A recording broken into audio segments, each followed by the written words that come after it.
আজ আমরা একটি বহুল আলোচিত হাদিসের অংশ নিয়ে কথা বলবো। আল জান্নাতু তাহতা জিলালি সুয়ুফ, জান্নাত তরবারির ছায়াতলে।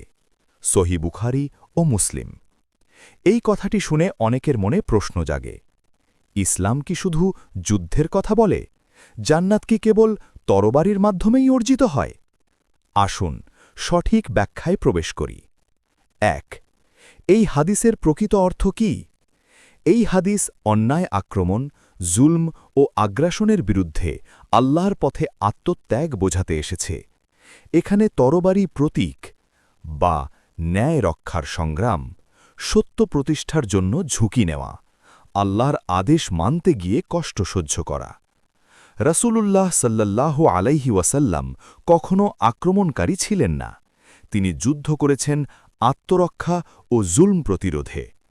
ইসলাম যুদ্ধ নয়, ন্যায়ের ধর্ম। কুরআন স্পষ্টভাবে বলে, যারা তোমাদের বিরুদ্ধে যুদ্ধ করে তোমরাও তাদের বিরুদ্ধে যুদ্ধ করো, কিন্তু সীমা লঙ্ঘন করো না। সূরা বাকারা ১৯০।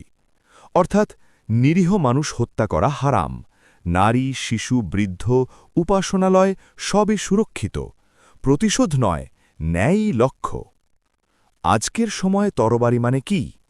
আজ আমাদের হাতে লোহার তরবারি নেই, কিন্তু আছে সত্যের তরবারি, মিথ্যার বিরুদ্ধে কথা বলা, সবরের তরবারি, কষ্টে ধৈর্য ধরা, তাকওয়ার তরবারি, হারাম থেকে বাঁচা, ইলমের তরবারি, অজ্ঞতার বিরুদ্ধে জ্ঞান ছড়ানো, নিজ নফসের বিরুদ্ধে জিহাদ, সবচেয়ে বড় জিহাদ। রাসূলুল্লাহ সাল্লাল্লাহু আলাইহি ওয়াসাল্লাম বলেছেন, সবচেয়ে বড় জিহাদ হল নিজের নফসের বিরুদ্ধে জিহাদ।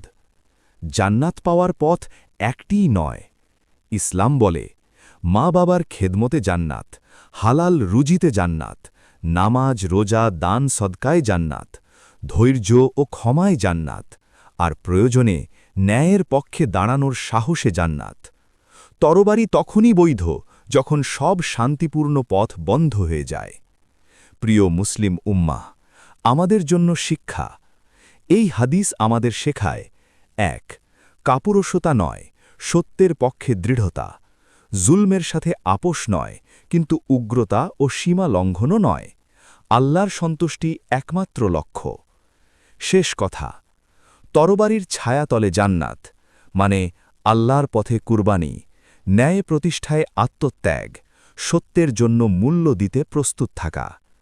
হে আল্লাহ, আমাদেরকে হিকমা দাও, সত্য বুঝার তাওফিক দাও, জুলম থেকে দূরে রাখো, আর জান্নাতের যোগ্য বানাও। আমিন।